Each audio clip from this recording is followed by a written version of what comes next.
Working on some recessed lighting today. We'll show you how to do it into plaster ceilings. If you're interested in that bunk bed back there, we also built that on the channel. Check it out, subscribe, give us a like. Thanks for watching.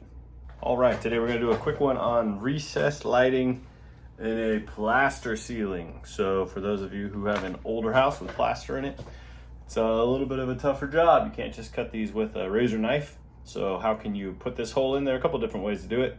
First of all, you could go and get a hole saw, 6 3/8 if you're doing the 6-inch recess. So sometimes you get those and they've got teeth on them. These plaster ceilings will eat that up in a couple of minutes. Or you can get the ones that have the carbide little basically rocks all over it. Those work pretty good. I've used those before in a lot of these. But if you don't have one of those and you don't want to spend 50 bucks and you're just putting in a few lights, or maybe you're out on a job and you don't have it with you, a couple other ways to do it in these plaster ceilings. So what I do a lot of times is first lay it all out, figure out where you want the lights, how you want them to be spaced out. Here I've got them coming 40 inches in from the walls on each side, and that gives kind of good distribution in this room. And then after that I mark the center point. So I got that marked right there. Then in the recessed cans, especially nicer ones, these are halos, so these come with the little template. And so after you get it all measured up, throw the template up there. And all you need is really the center mark, which you've already measured out from both directions. Then you just trace around the template. That's going to give you 6 3/8, which is what we want. And you get that marked out on the ceiling there.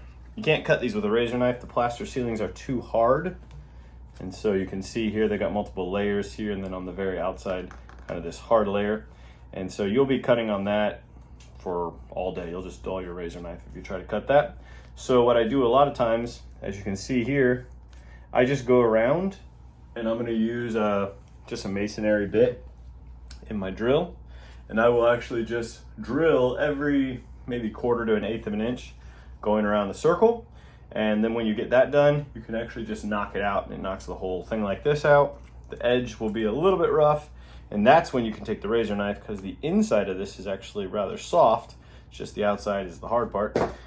Then you can take the razor knife, clean it up, and you'll end up with some nice recessed holes. So let's go ahead and punch this one out.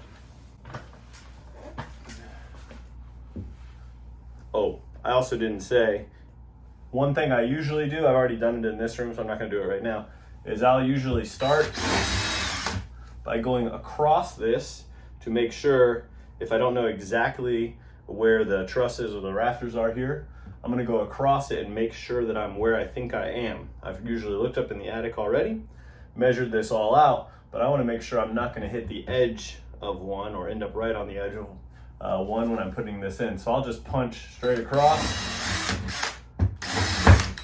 a series of holes, knowing that that is gonna be at least 1.5 inches wide. I'm gonna run across there, make sure it's all clear and that I don't have anything in the way. If you don't know, which way things are running, you can do that both ways across the circle. Here we're good to go because I've already put one recess down this line and I know which way the rafters are running in this house. So now I'm gonna just go all the way around the circle.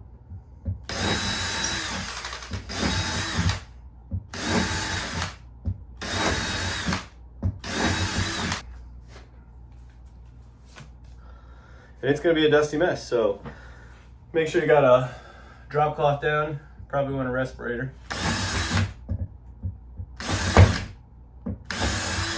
All right, so I got that all punched out.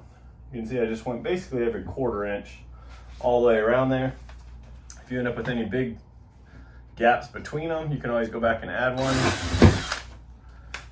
It does make kind of a dusty mess, but now you can see the circle there on the roof. That probably took 2 minutes or so. So it's not the fastest, it's not the easiest. Like I said, you can get a hole saw for it, but it's not hard. Then we grab a hammer. I'm gonna use the top kind of corner edge of the hammer here, and I'm gonna be tilting it inward so that I'm actually kind of breaking this edge all the way around as I tap. And I don't want to be smacking out here and damaging this roof because the recessed cans don't have a whole lot of extra cover. So I'm just going to work my way around the circle.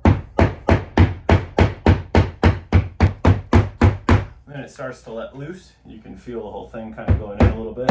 You ready to just knock it out? Bring it down through. Got some insulation up above it. Make sure you have the right kind of recessed cans for your insulation. You need IC if it's going to be up against the insulation here. I got my rafter coming just about 2 inches on this side of it, and you can see it leaves some little kind of nubs, I would say, but that part is softer now that we've broken through the outer shell. So now it's just got some of these little sort of nubs. You can grab the razor knife and clean that up pretty easily. Just knock them off. They're pretty soft at that point because you've already broken through the outer shell. Once you get that cleaned up, you can test fit your recess light.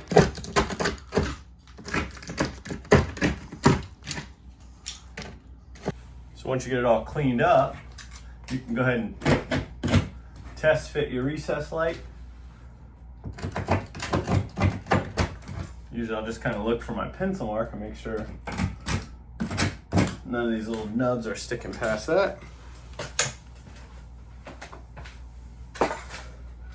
I'm using the Halo shallow cans. These are remodeler ones that I can just flip the little tabs out on them. And these are IC, so insulation contact on them. I'll reach my hand up there, make sure I'm not gonna hit anything. I know there's a rafter right here. So I'm gonna actually end up putting the box to the center of the room. Slide this up here. And then you got sort of those nubs and stuff. So you're gonna work it through. Just make sure it fits good.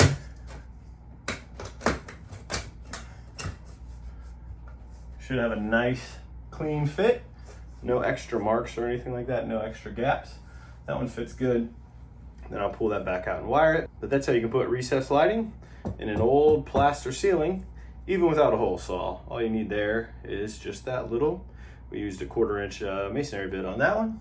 Punch some holes there, knock it out, and the cans fit good. Thanks for watching. If you want to know more about that bunk bed project back there in the back and all these built-ins, we've been doing all this lately, check out our channel and subscribe. Thanks for watching.